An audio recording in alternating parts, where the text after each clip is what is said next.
രാഷ്ട്രീയ പ്രതിസന്ധികളിൽ പാർട്ടിയെയും മുന്നണിയെയും കരകയറ്റാൻ കപ്പൽ മുങ്ങാതെ കരക്കടിപ്പിക്കാൻ കഴിവുള്ള കേരള രാഷ്ട്രീയം കണ്ട ഏറ്റവും ശക്തനായ നേതാവ് തന്നെയാണ് മുഖ്യമന്ത്രി പിണറായി വിജയൻ. PM ശ്രീയിൽ തട്ടി ഇടത് പാർട്ടികൾ ഇരുപാളയത്തിലാകുമോ എന്ന് സംശയിച്ച സമയത്ത് പോലും അതൊരു വഴിക്ക് തന്നെ നയിച്ചത് പിണറായി തന്ത്രത്തിന്റെ ഏറ്റവും ഒടുവിലെ ഉദാഹരണം. പക്ഷേ എന്നൊക്കെ ശബരിമല CPM-ന് തിരിച്ചടിയായോ അത് ഈ തെരഞ്ഞെടുപ്പിലും ആവർത്തിച്ചു. അതിനെ മറയ്ക്കാൻ വീണ് കിട്ടിയ രാഹുൽ മാങ്കൂട്ടത്തിൽ വിഷയം എവിടെയും ഏറ്റതുമില്ല. ഇടതിന് അങ്ങനെ അപ്രതീക്ഷിത തിരിച്ചടി കിട്ടുമ്പോൾ ഇത്ര വലിയൊരു വിജയം കോൺഗ്രസ് പ്രതീക്ഷിച്ചിരുന്നോ എന്നത് മറ്റൊരു ചോദ്യം. അടുത്ത വിജയത്തിലേക്ക് തമ്മിലടി കൊണ്ട് നടന്നാൽ പറ്റില്ല എന്ന മുതിർന്ന നേതാക്കന്മാർ വരെ പറയുന്നത് മറ്റൊന്നും കൊണ്ടല്ല. തീരുമാനങ്ങളിൽ ഉറച്ചുനിന്ന പ്രതിപക്ഷ നേതാവിനും നേതൃനിരയ്ക്കും ജനം മാർക്കിട്ടതും പ്രതിഫലിച്ചിട്ടുണ്ട് ഈ തെരഞ്ഞെടുപ്പ് വിജയത്തിൽ. ഒപ്പം ഒരു നടക്ക് പിറകിലേക്ക് പോകാത്ത പ്രകടനം കാഴ്ചവെച്ച മുസ്ലിം ലീഗിനുമുണ്ട് UDF വിജയത്തിന്റെ ക്രെഡിറ്റ്. ഈ ആവേശം തുടരാൻ നിയമസഭയിലേക്ക് ഈ അജണ്ടകൾ മതിയാകുമോ എന്ന് കൂടി UDF ആലോചിക്കണ്ടേ? ഗ്രൂപ്പ് കളിക്ക് ഒട്ടും പിന്നോട്ടില്ലാത്തവർ എന്ന ദുഷ്പേരുണ്ടായിട്ട് പോലും തിരുവനന്തപുരത്ത് മികച്ച പ്രകടനം കാഴ്ചവെക്കാൻ BJPക്ക് കഴിഞ്ഞത് രാജീവ് ചന്ദ്രശേഖർ എന്ന തലയുടെ മതിപ്പും കേന്ദ്ര നേതൃത്വത്തിന്റെ പ്രത്യക്ഷമായ ഇടപെടലും കൊണ്ട് തന്നെയാണ്. പക്ഷേ അതുകൊണ്ട് കേരളത്തിലുടനീളം എത്രത്തോളം വലിയ വിജയം ഉണ്ടാക്കിയെന്ന് BJPക്ക് അവകാശപ്പെടാൻ കഴിയും? ചോദ്യങ്ങൾ പലതാണ്. കേരളത്തിലെ 3 മുന്നണികളെയും ഞെട്ടിച്ച തദ്ദേശ തെരഞ്ഞെടുപ്പ് ഫലം വിജയിച്ചവർക്കും പരാജയപ്പെട്ടവർക്കും അപ്രതീക്ഷിതമായി മുന്നേറിയവർക്കും കൊടുക്കുന്ന പാഠങ്ങൾ എന്താണ്? തിരുത്തേണ്ടവർ തിരുത്തുമോ? ജയിച്ചവർക്ക് തുടരാൻ ഈ അജണ്ടകൾ മതിയാകുമോ? പരിശോധിക്കുന്നു പ്രൈം ടിവി. സ്വാഗതം.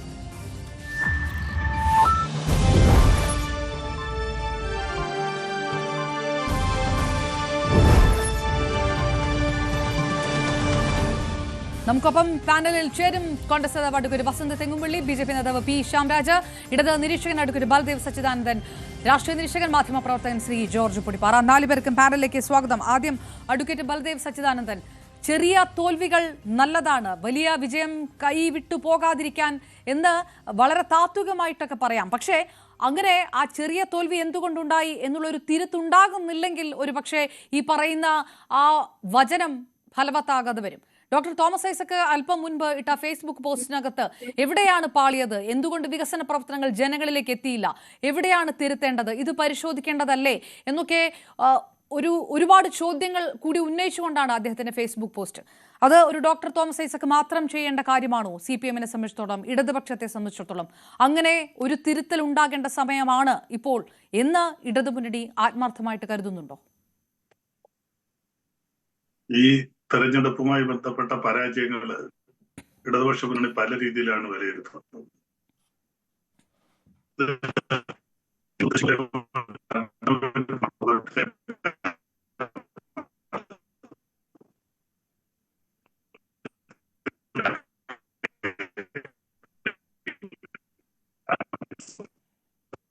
എന്തോ ഒരു ചെറിയ റേഞ്ച് വിഷയമുണ്ട്. ഞാൻ വളരെ പെട്ടെന്ന് താങ്കളിലേക്ക് തിരികെ വരാം എന്ന് വിചാരിക്കുന്നു. ശ്രീ ജോർജ് പൊടിപ്പാറ, ഞാൻ അഡ്വക്കേറ്റ് ബൽദേവ് സച്ചിദാനന്ദൻ ചോദിച്ച അതേ കാര്യം തന്നെയാണ്. അത് തിരുത്തേണ്ട ഒരു സമയമുണ്ട് ഇടതുമുന്നണിയെ സംബന്ധിച്ചിടത്തോളം. ഇനിയും കിടക്കുന്നു 4 മാസം. പക്ഷെ ആ തിരുത്തൽ ഉണ്ടാകണമെങ്കിൽ ആ തിരുത്തേണ്ടതൊക്കെ സംഭവിച്ചിട്ടുണ്ട് എന്നുള്ളൊരു സ്വയം അംഗീകരിക്കൽ ഉണ്ടാകണം. അങ്ങനെ ഒരു പ്രതിഫലനം ഈ നേതാക്കളുടെ അവരുടെ പ്രതികരണത്തിലുണ്ടോ എന്നുള്ളത് ആദ്യ ചോദ്യമാണ്. അതിനുശേഷമാകാം കോൺഗ്രസിന്റെ അടുത്ത അജണ്ട എന്താകുമെന്നുള്ള രണ്ടാമത്തെ ചോദ്യം.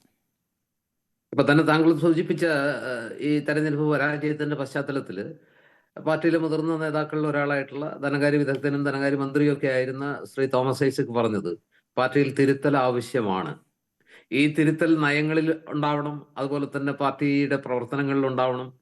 ആ തിരുത്തൽ എല്ലാവർക്കും ബാധകമാണ് എന്ന് പറഞ്ഞാൽ മുഖ്യമന്ത്രി ശ്രീ പിണറായി വിജയൻ അടക്കം അങ്ങ് ഏറ്റവും താഴെ തട്ടിലുള്ള പാർട്ടി സംഘടനയെ നയിക്കുന്ന ബ്രാഞ്ച് സെക്രട്ടറി തലം വരെയുള്ളവരിൽ തിരുത്തൽ ആവശ്യമാണ് എന്നുള്ളതാണ്. പാർട്ടിയിലെ ഒരു അടിമടി തിരുത്തൽ ആവശ്യമാണ് എന്ന് തന്നെയാണ് അദ്ദേഹം വിവക്ഷിച്ചത്, അല്ലെങ്കിൽ അദ്ദേഹം ചിന്തിച്ചതെന്നാണ് ഞാൻ കരുതുന്നത്.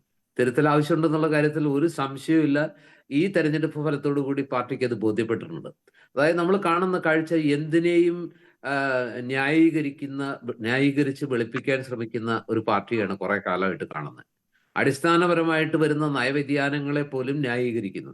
അതായത് ഒരു കമ്മ്യൂണിസ്റ്റ് പാർട്ടിയെ സംബന്ധിച്ചിടത്തോളം അവരൊരിക്കലും എടുത്തുകൂടാത്ത തീരുമാനങ്ങൾ നിരന്തരം എടുക്കുമ്പോഴും അവരുടെ നേതാക്കൾ ഒരിക്കലും പാടില്ലാത്ത രീതിയിലുള്ള ആർഭാടങ്ങളിലും, അതുപോലെ തന്നെ ഒരു ജനാധിപത്യ സർക്കാരിന്റെ മുഖ്യമന്ത്രി ഒരിക്കലും പാടില്ലാത്ത രീതിയിൽ സഞ്ചരിക്കുമ്പോഴും അതുപോലെ തന്നെ ഒരു ജനാധിപത്യ സമ്പ്രദായത്തിൽ അനിവാര്യമായ ഏറ്റവും പ്രധാനമായിട്ടുള്ള പ്രതിഷേധങ്ങളെ പോലും അതിക്രൂരമായി അടിച്ചമർത്തുമ്പോൾ ഒരു കറുത്ത വസ്ത്രം അല്ലെങ്കിൽ ഒരു കറുത്ത തുണി കാണുമ്പോൾ പോലും ഹാലിളകുന്ന ഒരു പോലീസിനെയും ഒക്കെ കാണുമ്പോൾ അല്ലെങ്കിൽ അതിനൊക്കെ രക്ഷാപ്രവർത്തനം എന്ന് പേരിട്ട് വിളിക്കുന്ന കാഴ്ചകളും ഏറ്റവും ഒടുവിൽ ശബരിമല കൊള്ളയിൽ ഉൾപ്പെട്ട പാർട്ടി നേതാക്കൾക്കെതിരെ പോലും നടപടി എടുക്കാൻ മടിക്കുന്ന ആ പാർട്ടിയുടെ അതിനെ ഭയമെന്നോ അതല്ലെങ്കിൽ മറ്റെന്തെങ്കിലും പേരിട്ട് വിളിക്കാം, എന്തായാലും അതൊക്കെയും ചേരുന്ന അതുപോലെ മുഖ്യമന്ത്രിയുടെ കുടുംബത്തിന് നേരെ ഉയരുന്ന ആരോപണങ്ങളെ ന്യായീകരിക്കുന്നു.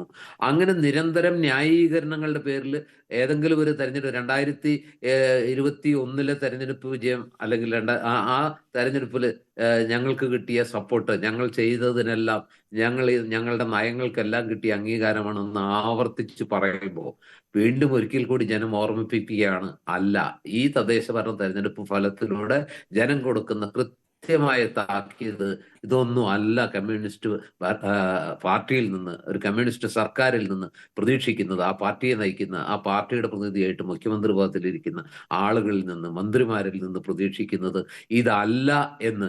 ഇതിനെ ഈ പറഞ്ഞതുപോലെ ഈ വിരുദ്ധ വികാരത്തെ, ഈ ജനവിരുദ്ധ വികാരത്തെ ഈ പറഞ്ഞതുപോലെ കോവിഡ് കാലത്ത് ക്ലിക്ക് ചെയ്ത ഈ കിറ്റ് കൊടുത്തൊക്കെ അതുപോലെ ഇത്തവണ പെൻഷൻ കൂട്ടി കൊടുത്തിട്ടൊന്നും പ്രയോജനം ഉണ്ടായില്ല. അതായത് ജനം അങ്ങനെ എല്ലായ്പ്പോഴും ഇത്തരം ചെറിയ ചെറിയ ഈ പറഞ്ഞ സമ്മാനങ്ങളിൽ, പാരിതോഷികങ്ങളിൽ വീഴാൻ പോകുന്നില്ല എന്നതിന്റെ കൃത്യമായ തെളിവാണ് ഈ തെരഞ്ഞെടുപ്പ് ഫലം. അത് എവിടെയെങ്കിലും ഒരിടത്ത് ഒതുങ്ങുന്നതല്ല പറഞ്ഞത്. അതിന്റെ ഒരു പ്രത്യേകത കാസർഗോഡ് മുതൽ തിരുവനന്തപുരം വരെ അത് ഏറിയും കുറഞ്ഞുള്ള അളവിൽ എല്ലായിടത്തും പ്രതിഫലിച്ചു എന്നുള്ളതാണ്. അതുകൊണ്ടാണ് 6 നഗരസഭകളിൽ 5 കൈവശം ഉണ്ടായിരുന്നിടത്ത് ഇപ്പോ ഒരിടത്തും ഭൂരിപക്ഷം ഇല്ലാതെ 4 UDF-നും 1 മാത്രം അതും അറ്റപ്പറ്റ എന്ന് വേണമെങ്കിൽ പറയാവുന്ന രീതിയിലേക്ക് ഒതുങ്ങിയത്. ഗ്രാമപഞ്ചായത്തുകൾ കുത്തകയായിരുന്ന, ഒരു കാലത്തും ഇളകാത്ത ഗ്രാമപഞ്ചായത്തുകൾ പോലും അവരുടെ കയ്യിൽ നിന്ന് പോയതൊക്കെ ഈ പറഞ്ഞ ആ കമ്മ്യൂണിസ്റ്റ് പാർട്ടിയിൽ തന്നെ ഒരു വലിയ വിഭാഗം ഈ പറഞ്ഞ നയങ്ങളോട്, ഈ സർക്കാരിന്റെ പ്രവർത്തനങ്ങളോട് യോജിക്കുന്നില്ല. അവരുടെ മനസ്സിലും അതൃപ്തിയുണ്ട്, അവരുടെ മനസ്സിലും നിരാശയുണ്ട് എന്നുള്ളതിന്റെ കൃത്യമായ തെളിവാണ്. അത് നേതാക്കൾക്കിടയിലും ഉണ്ട്. തിരുവായ്ക്ക് എതിർവായി ഇല്ല എന്ന ആ ഒരു അവസ്ഥയിലേക്ക് പാർട്ടി പോകുമ്പോൾ അങ്ങനെയല്ല ഈ പാർട്ടി പ്രവർത്തിക്കേണ്ടത്.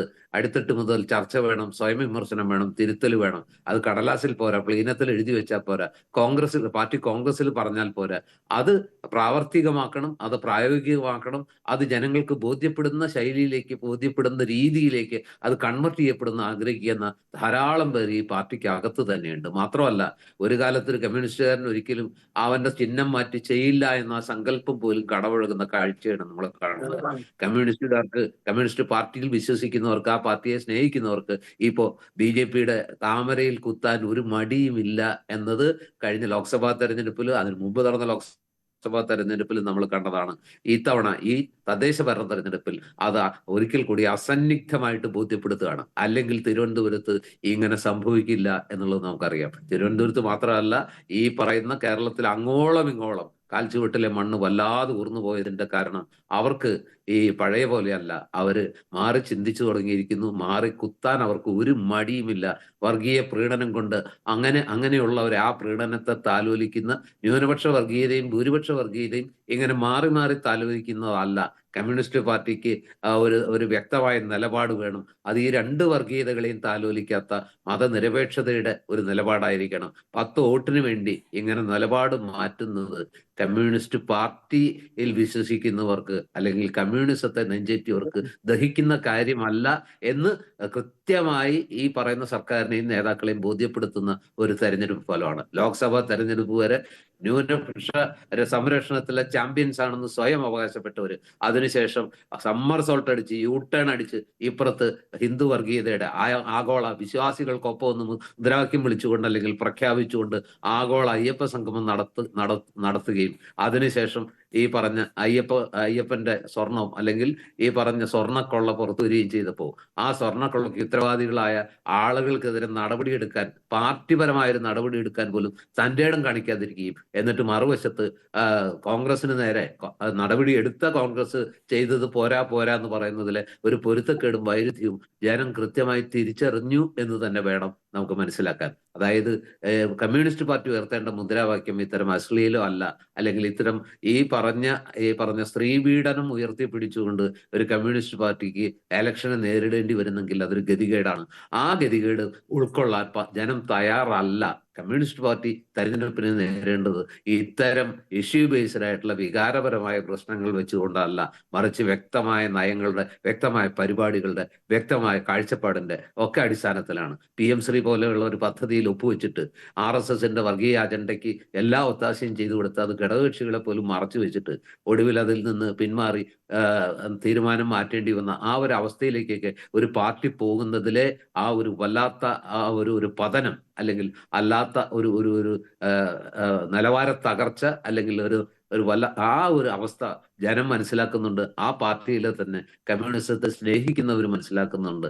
ആ മനസ്സിലാക്കിയവരെല്ലാം ചേർന്ന് അവരും ഈ സർക്കാരിന് എതിരെ ഉള്ള സർക്കാർ വിരുദ്ധതയുടെ ആ വിരുദ്ധത ഉൾക്കൊള്ളുന്ന മനുഷ്യർ ചേർന്ന് കൊടുത്ത വലിയൊരു ഷോക്ക് ട്രീറ്റ്മെന്റ് തന്നെയാണ് ഈ പറഞ്ഞ ഈ തദ്ദേശ ഭരണ തെരഞ്ഞെടുപ്പിലെ വലിയ ഞാൻ തിരികെ വരാം. Shri George Padippara. Advocate Baldev Sachidanandan, AKG സെന്ററിൽ ഇരിക്കുന്ന വാർഡ് വരെ ഇടതുപക്ഷത്തിന് നഷ്ടമായി. അതിലേക്ക് പോകണ്ട. രണ്ടാം പിണറായി സർക്കാർ ഒന്നിൽ നിന്ന് രണ്ടിലേക്ക് എത്തുമ്പോൾ ആ സമയത്തുണ്ടായിരുന്ന ചർച്ചകളിൽ, അന്നുണ്ടായിരുന്ന വിമർശനങ്ങളിൽ, അന്ന് നടന്ന ചാനൽ ചർച്ചകളൊക്കെ ഭാഗമാക്കായിരുന്ന ഒരാൾ കൂടിയാണ് താങ്കൾ. ഏറ്റവും അവസാനത്തെ വിഷയം പറയാം. രാഹുൽ മാങ്കൂട്ടത്തിൽ നിന്നൊരു വിഷയം പറയുമ്പോൾ അതിനെ പ്രതിരോധിക്കാൻ വേണ്ടി കോൺഗ്രസ് മുകേഷ് എന്നുള്ള ഒരു വിഷയം എടുക്കുമ്പോൾ അധീധാർഷ്ട്യത്തോടു കൂടി അതിന് മറുപടി കൊടുക്കുക. ചരിത്രത്തിൽ ഇതുവരെ ഇല്ലാത്ത രീതിയിൽ കൊല്ലത്ത് ഒരു തിരിച്ചടി കിട്ടുക. ഇതൊന്നും കൂട്ടിച്ചേർത്ത് വായിക്കേണ്ട, പക്ഷേ അത് ഇടതുപക്ഷത്തെ സംബന്ധിച്ചിടത്തോളം കൂട്ടിച്ചേർത്ത് വായിക്കേണ്ട ഒരു ബാധ്യത ഈ നിമിഷങ്ങളിലില്ലേ? ഇടതുപക്ഷ ജനാധിപത്യ മുന്നണിക്ക് ഇതിനു മുമ്പും ഇതിനേക്കാൾ വലിയ പരാജയങ്ങൾ ഉണ്ടായിട്ടുണ്ട്. അത് UDFനും ഉണ്ടായിട്ടുണ്ട്. പലർക്കും ഇലക്ഷനിൽ ജയാപജയങ്ങൾ ഉണ്ടാവുന്നുണ്ട്. ചിലപ്പോൾ ഏറ്റക്കുറച്ചിലുണ്ടാകാം. 20 ലോക്സഭാ സീറ്റ് ഇടതുപക്ഷത്തിന് നഷ്ടപ്പെട്ട ലോക്സഭാ ചരിത്രവും കേരളത്തിലുണ്ട്.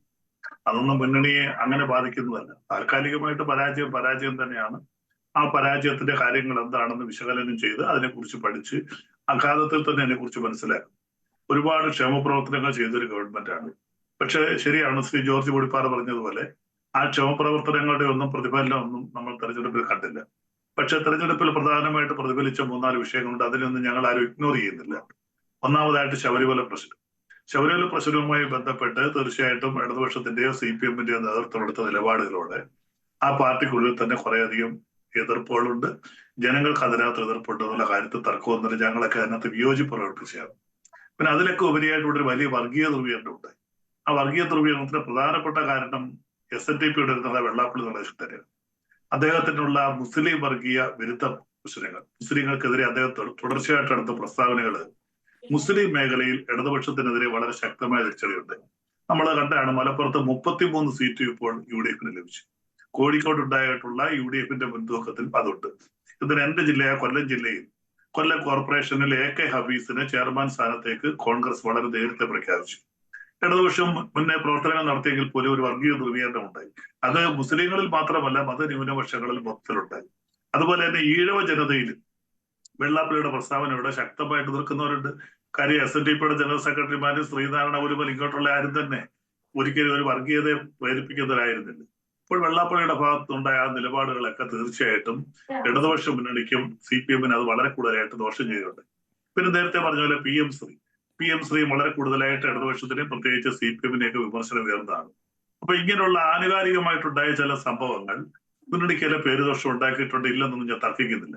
പക്ഷെ മുന്നണിയുടെ ക്ഷേമ പ്രവർത്തനങ്ങൾ വിലയിരുത്തിക്കൊണ്ട് തന്നെ മുന്നോട്ട് പോയിരുന്നെങ്കിൽ ഈ 2-3 സംഭവങ്ങളാണ് ആനുകാലികമായിട്ടുണ്ടായത്. അല്ലെങ്കിൽ തീർച്ചയായിട്ടും ഇടതുപക്ഷ മുന്നണിക്ക് ദോഷം വരുത്തില്ല.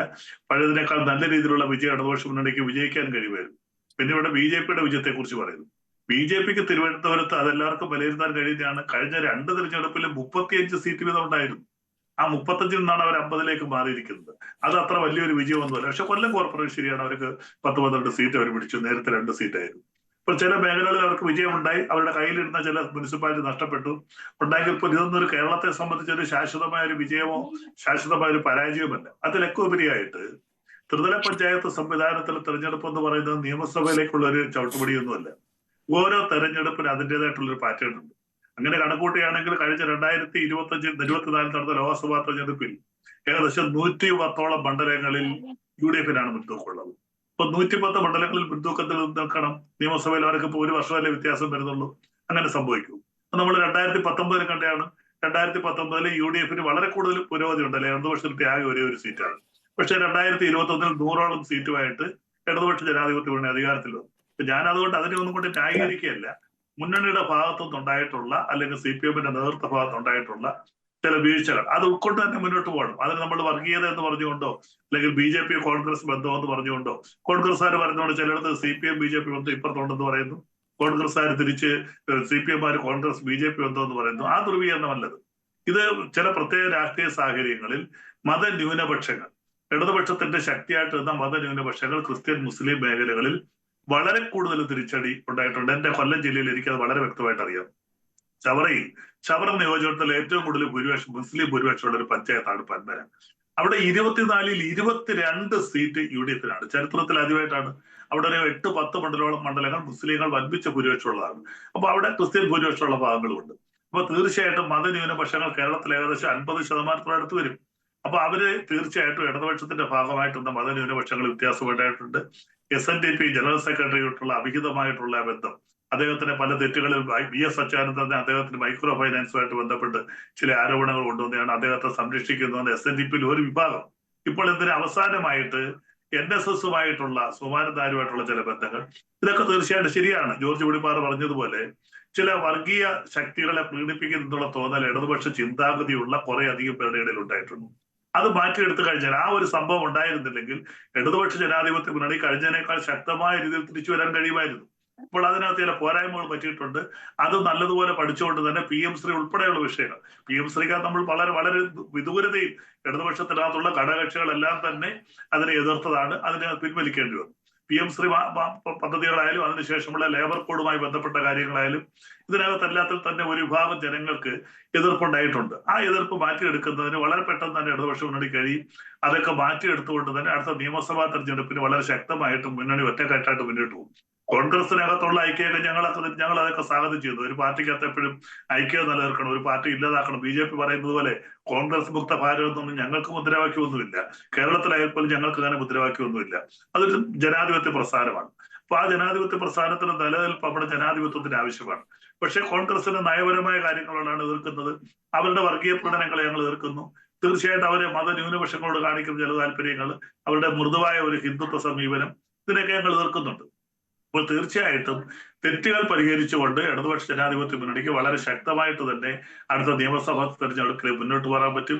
ഈ തെരഞ്ഞെടുപ്പോ ഈ വിജയം എന്ന് പറയുന്നതൊന്നും നിയമസഭാ തെരഞ്ഞെടുപ്പിന്റെ പാറ്റേൺ അല്ല. ശരി, ഞാൻ തിരികെ തമടിക്കോട്ട് ബൽദേവ് സച്ചിൻ, കോൺഗ്രസിനെ വിമർശിക്കലല്ല ഇടതുപക്ഷത്തിന്റെ ജയത്തിലേക്കുള്ള പാത എന്ന് മുന്നണി തിരിച്ചറിയുന്നുണ്ടോ ഈ നിമിഷത്തിൽ എന്നുള്ളൊരു ചോദ്യം കൂടിയുണ്ട്. ഞാൻ വരാം. അഡ്വക്കേറ്റ് വസന്ത് തെങ്ങമ്പള്ളി, കോൺഗ്രസ് നേതാവ്. വസന്ത്, പാലക്കാട് തിളക്കമാർന്നൊരു വിജയം കിട്ടുക, അത് കഴിഞ്ഞ് നിലമ്പൂർ തെരഞ്ഞെടുപ്പിലേക്ക് വരുന്നതിനിടയിലുള്ള ആ സമയം, അത് നമുക്കറിയാം, വസന്തനറിയാം, ഈ കേരളത്തിലെ രാഷ്ട്രീയ പ്രവർത്തകർക്കും ജനങ്ങൾക്കും അറിയാം. ഇടയിലുണ്ടായ ആ പാളയത്തിൽ പടകൾ, അത്തരത്തിലുള്ള പ്രതികരണങ്ങൾ, അത് നിലമ്പൂരിൽ ഇനി ഏതെങ്കിലും തരത്തിൽ അത് പ്രതിഫലിക്കുമോ എന്ന് കരുതി അതുണ്ടായില്ല.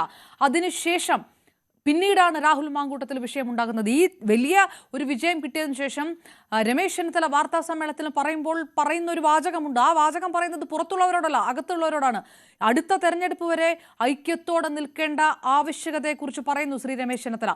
കോൺഗ്രസിനെ സംബന്ധിച്ചിടത്തോളം മുഖ്യമന്ത്രി കസേരയിലടക്കം അടിപിടി വേണ്ട, അത് താങ്ങില്ല എന്നൊരു സന്ദേശം കൂടി ജനങ്ങൾ ഇതിനകത്ത് നൽകുന്നുണ്ട്. UDF-ന് അത് കൃത്യമായിട്ട് മനസ്സിലാകുന്നുണ്ടോ? അതോ ഈ ഒരു അജണ്ട കൊണ്ട് തന്നെ നിയമസഭാ തെരഞ്ഞെടുപ്പ് മറികടക്കാം, അങ്ങനെ ഒരു പ്രതീക്ഷയും ആത്മവിശ്വാസവും ഒക്കെയാണോ കോൺഗ്രസിനും UDF-നും ഉള്ളത്? നോക്കൂ, ഈ തെരഞ്ഞെടുപ്പിൽ ഗ്രൗണ്ട് അത് സെറ്റ് ചെയ്ത ആരാണ്? ക്ലൈമറ്റ് സെറ്റ് ചെയ്ത ആരാണ്? CPM-ന് അനുകൂലമായ, LDF-ന് അനുകൂലമായ ഒരു ഗ്രൗണ്ടും ക്ലൈമറ്റുമായിരുന്നു ഈ തെരഞ്ഞെടുപ്പിൽ ഉണ്ടായിരുന്നത്. കാരണം ഒരു ദശാബ്ദക്കാലത്തിന് ശേഷം പഞ്ചായത്ത്, ബ്ലോക്ക്, ജില്ലാ പഞ്ചായത്ത്, കോർപ്പറേഷൻ, വാർഡുകൾ വിഭജനം നടത്തി. അത് ആര് വിഭജനം നടത്തി? CPM നിയന്ത്രിക്കുന്ന സർക്കാർ വിഭജനം നടത്തി. അവർക്ക് അനുകൂലമാകുന്ന രീതിയിൽ വർഗീയ വോട്ടുകളെ എങ്ങനെ ധ്രുവീകരിക്കാമോ ആ ഒക്കെ രീതിയിൽ ധ്രുവീകരിച്ച് അവർക്ക് അനുകൂലമായ രീതിയിൽ അവർ വാർഡ് വിഭജനം പൂർത്തിയാക്കി. അതിനുശേഷം 2000 രൂപ പെൻഷൻ 2500 കൊടുക്കേണ്ടടുത്ത് ഏതാണ്ട് 6-7 മാസക്കാലമായി പിടിച്ചു വെച്ചിരുന്ന 2000 രൂപ പെൻഷൻ അവർ റിലീസ് ചെയ്തു. സർക്കാർ വലിയ സാമ്പത്തിക ഞെരുക്കത്തിലാണ് എന്ന നുണ പറഞ്ഞ് ജനങ്ങളെ പറഞ്ഞു പറ്റിച്ച് അത്രയും ദിവസം പിടിച്ചു വെച്ചിരുന്ന പെൻഷൻ ഇലക്ഷനുമായി അനുബന്ധിച്ച് ഏതാണ്ട് 1 മാസം മുമ്പ് അവർ പെൻഷൻ റിലീസ് ചെയ്തു. അതായത് ഫ്രീ ബീസുകളുടെ ഒരു അയ്യര് കളി ഈ തെരഞ്ഞെടുപ്പുമായി ബന്ധപ്പെട്ട് ഉണ്ടായി. 3, മാധ്യമരംഗത്തെ ചില മാധ്യമ സിൻഡിക്കേറ്റുകളെ ഉപയോഗിച്ചുകൊണ്ട് കോൺഗ്രസിനുള്ളിൽ വലിയ പ്രശ്നങ്ങളാണ് എന്ന കണക്കിന് PR വർക്ക് ചെയ്യിപ്പിച്ചു.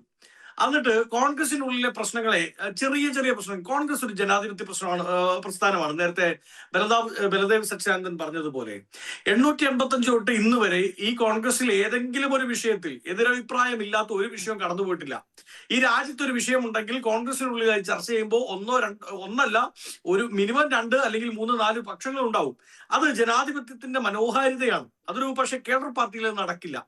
അപ്പോ കോൺഗ്രസിനുള്ളിൽ ഉണ്ടാവുന്ന ചെറിയ പ്രശ്നങ്ങൾ, ആ ചെറിയ പ്രശ്നങ്ങളെ എന്തോ വലിയ പ്രശ്നങ്ങളാണ്, കോൺഗ്രസിനുള്ളിൽ അടിയാണ് എന്ന കണക്കിന് PR എക്സസൈസിലൂടെ പ്രൊജക്ട് ചെയ്യാൻ CPM-ന് സാധിച്ചു. അങ്ങനെ ഏറെക്കുറെ ഏതാണ്ട് ഫീൽഡ് മുഴുവൻ അനുകൂലമാക്കിയ, ഏറെക്കുറെ ഏതാണ്ട് ഗ്രൗണ്ട് മുഴുവൻ സെറ്റ് ചെയ്ത് വെച്ചിട്ട് മത്സരത്തിന് ഇറങ്ങിയവരാണ് CPM. അപ്പൊ ഞാൻ തിരിച്ചൊരു കാര്യം ചോദിക്കട്ടെ അപർണ, അങ്ങനെ അല്ലായിരുന്നുവെങ്കിൽ, ഗ്രൗണ്ട് അവർക്ക് അനുകൂലമല്ലായിരുന്നുവെങ്കിൽ, അങ്ങ് നേരത്തെ സൂചിപ്പിച്ചതുപോലെ കേഡർ സിസ്റ്റത്തിൽ പ്രവർത്തിക്കുന്ന ഒരു പാർട്ടിയായിരുന്നു കോൺഗ്രസ്. അങ്ങനെയാണെങ്കിൽ ഈ പറയുന്ന ചെറിയ ചെറിയ പ്രശ്നങ്ങളുണ്ടല്ലോ, അതുപോലും വെളിയിൽ വരില്ലല്ലോ. അതുപോലും വെളിയിൽ വരാതിരുന്നിരുന്നുവെങ്കിൽ CPM നാമാവശേഷമായി പോകുമായിരുന്നു ഈ തെരഞ്ഞെടുപ്പിൽ. CPM എന്ന് പറയുന്ന പാർട്ടിയെ വിരലിൽ എണ്ണിയെടുക്കാൻ പറ്റാത്ത അവസ്ഥയിലേക്ക് ഈ തെരഞ്ഞെടുപ്പ് കൊണ്ടുപോയി എത്തിക്കുമായിരുന്നു എന്നല്ലേ നിങ്ങൾ തന്നെ അഡ്മിറ്റ് ചെയ്യുന്നത്. നോക്കൂ, ഈ തെരഞ്ഞെടുപ്പിൽ ചർച്ച ചെയ്യപ്പെട്ട വിവിധ വിഷയങ്ങളുണ്ട്, അത് വോട്ടായി മാറിയിട്ടുണ്ട്. ഒന്നാമത്തെ വിഷയം ശബരിമല തന്നെയാണ്.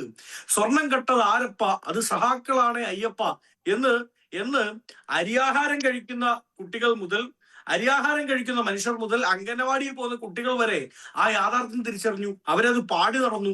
ആ വിഷയം നേരിട്ട് ബാധിച്ചത് വെള്ളാപ്പള്ളി നടേശനെയോ NSSനെയോ ഹിന്ദു സമൂഹത്തെ മാത്രമല്ല.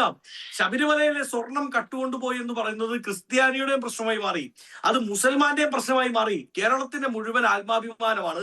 ആ ആത്മാഭിമാനം അടിച്ചോണ്ട് പോയി പൈസ ഉണ്ടാക്കാൻ ശ്രമിച്ചു എന്ന് പറഞ്ഞത് വലിയ പ്രതിസന്ധി ഉണ്ടാക്കി. രണ്ടാമത് ശ്രീ ബലദേവ് സച്ചിദാനന്ദനൊക്കെ ഇപ്പോഴെങ്കിലും തിരിച്ചറിഞ്ഞല്ലോ. അദ്ദേഹം LDF-ലെ കക്ഷി നേതാവായോണ്ടാണ് അദ്ദേഹത്തിന് അത് പറയാൻ പറ്റുന്നത്. CPI അത് വലിയ കാര്യമായി പ്രൊജക്ട് ചെയ്തു. അതായത് RSS-മായി സന്ധി ചെയ്യേണ്ടതേ ഇല്ല എന്ന പാർട്ടി കോൺഗ്രസ് നയങ്ങളെ മുഴുവൻ, പാർട്ടി പ്ലീനറി യോഗങ്ങളുടെ എല്ലാ ബദൽ രേഖകളെയും തള്ളിക്കറഞ്ഞുകൊണ്ട് RSS-മായി രഹസ്യ അജണ്ടയാവാം എന്ന കണക്കിന് PM ശ്രീ നടപ്പിലാക്കാൻ ശ്രമിച്ചു. PM ശ്രീ നടപ്പിലാക്കുന്നതും ഏതെങ്കിലും സീറ്റുകളിലെ സെറ്റിൽമെന്റും തമ്മിൽ വലിയ അന്തരമുണ്ട്. എന്താണെന്നറിയുമോ? ഒരു സീറ്റിൽ, ഇപ്പോ തൃശ്ശൂർ സീറ്റിൽ CPM BJP ഡീൽ ഉണ്ടായിരുന്നു എന്നാണ് ഞങ്ങളുടെ വാദം. പക്ഷെ അതിനേക്കാൾ അപകടമാണ് ഈ PM ശ്രീ നടപ്പിലാക്കാനുള്ള ഡീൽ. കാരണം PM ശ്രീ എന്ന് പറയുന്നത് വിദ്യാഭ്യാസ മേഖലയിലെ ഒരു പ്രൊജക്റ്റ് ആണ്. RSS അല്ലെങ്കിൽ സംഘ് പരിവാർ എല്ലാ കാലത്തും ലക്ഷ്യമിടുന്നത് വിദ്യാഭ്യാസ മേഖലയിലൂടെ അവരുടെ അജണ്ടകളെ, അവരുടെ വിഷയങ്ങളെ പെനിട്രേറ്റ് ചെയ്യാൻ ശ്രമിക്കുക എന്നുള്ളതാണ്. അപ്പൊ PM ശ്രീ നടപ്പിലാക്കിയാൽ കേന്ദ്ര വിദ്യാഭ്യാസ നയവും നടപ്പിലാക്കേണ്ടി വരും. അതായത് കേന്ദ്രം നിയന്ത്രിക്കുന്ന സംഘ് പരിവാറിന് അനുകൂലമായി ചിന്തിക്കുന്ന വിദ്യാഭ്യാസ നയം എവിടെ നടപ്പിലാക്കണം?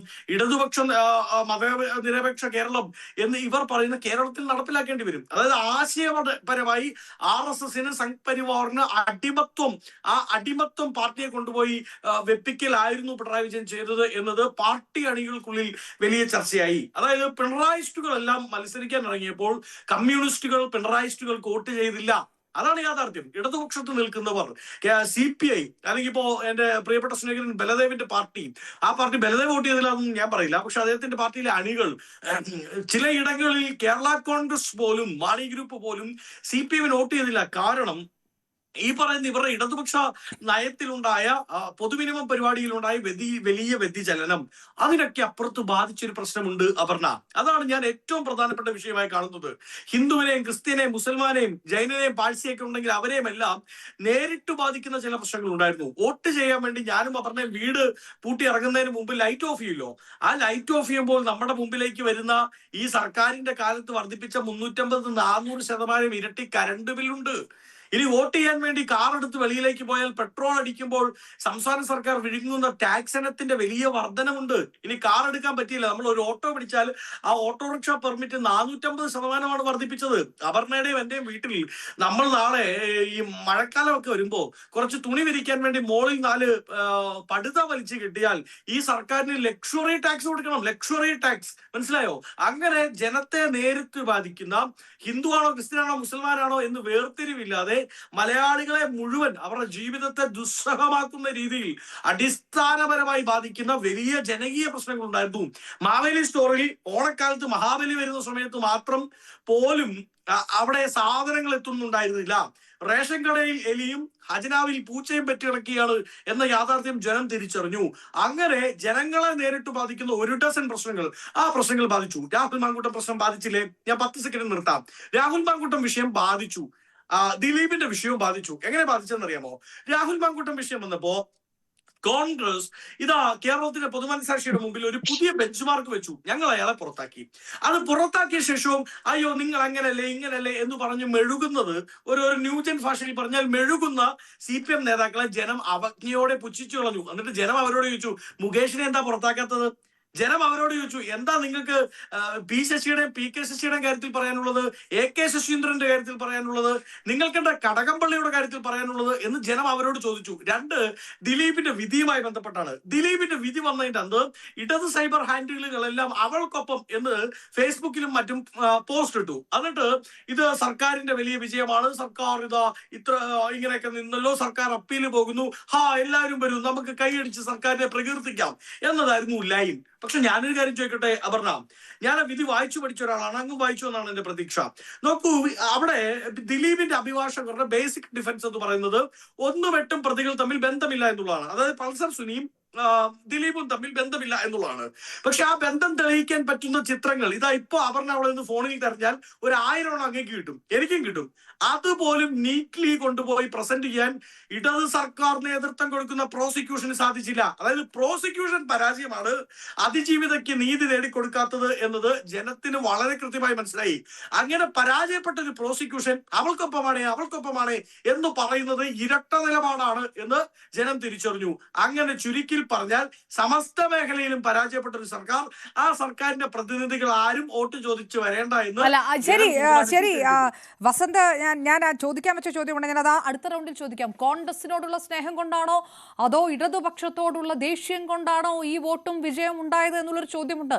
അത് കൊണ്ടുകൂടിയാണ് തിരുവനന്തപുരത്ത് BJP-യുടെ ഒരു ചരിത്ര എൻട്രി ഉണ്ടാവുകയും ചെയ്തിരിക്കുന്നത്. ഞാൻ ആ ഒരു ഇതിലേക്ക് കൂടെ വരാം. P. ശ്യാംരാജ് കൂടി BJP നേതാവ് നമുക്കൊപ്പം ചേരുന്നു. ശ്യാംരാജ്, തിരുവനന്തപുരത്തെ സംബന്ധിച്ചിടത്തോളം അത് തീർച്ചയായിട്ടും വലിയ അഭിനന്ദനം അർഹിക്കുന്ന ഒരു കാര്യം. BJP-യുടെ ഭാഗത്ത് നിന്ന് ഏതൊക്കെ തരത്തിലുള്ള വിവാദങ്ങൾ ഉണ്ടായി, ഈ തമ്മിലടി വിഷയങ്ങൾ, പുറത്തേക്ക് വന്ന വിവാദങ്ങൾ, RSS പ്രവർത്തകന്റെ ആത്മഹത്യ അടക്കമുള്ള വിഷയങ്ങളൊക്കെ, എന്നിട്ടും ഇത്രയും മികച്ച പ്രകടനം കാഴ്ചവെക്കാൻ കഴിയുന്നത് തീർച്ചയായിട്ടും സംസ്ഥാന അധ്യക്ഷൻ, അങ്ങനെ ഒരു നേതൃമാറ്റം ഉണ്ടാകുന്നു. അതിനുശേഷം തദ്ദേശ തെരഞ്ഞെടുപ്പ് തന്നെയാണ് തങ്ങളുടെ ലക്ഷ്യമെന്ന് നിലമ്പൂർ തെരഞ്ഞെടുപ്പിന് മുൻപ് പറഞ്ഞ രാജീവ് ചന്ദ്രശേഖർ ആ വാക്ക് കൃത്യമാക്കി വ്യക്തമാക്കി കാണിച്ചു കൊടുക്കുന്നു. ഇതെല്ലാം സമ്മതിക്കുന്നു. പക്ഷേ അപ്പോഴും കേഡർ പാർട്ടി എന്ന രീതിയിലല്ല ഈ തമ്മിലടിയൊക്കെ BJP-ക്കകത്തും പുതിയ സംഭവമായി മാറുന്നില്ല. പാലക്കാട് നഗരസഭയിൽ എന്ത് സംഭവിച്ചു എന്നുള്ളതിന് എത്ര നിഷേധിച്ചാലും ശ്യാം എന്താണ് കാരണം എന്നുള്ള കാര്യം വ്യക്തമാണ്. തിരുവനന്തപുരത്തിന് അപ്പുറത്തേക്ക് കൂടി നിയമസഭാ തെരഞ്ഞെടുപ്പ് വരുമ്പോൾ ലക്ഷ്യമിടുകയാണ് എന്ന് അമിത്ഷാ കേരളത്തിൽ വന്ന് ആവർത്തിച്ച് പറഞ്ഞ ആ കാര്യമുണ്ടല്ലോ, അത്രയും ആത്മവിശ്വാസം BJP-ക്കുണ്ടോ?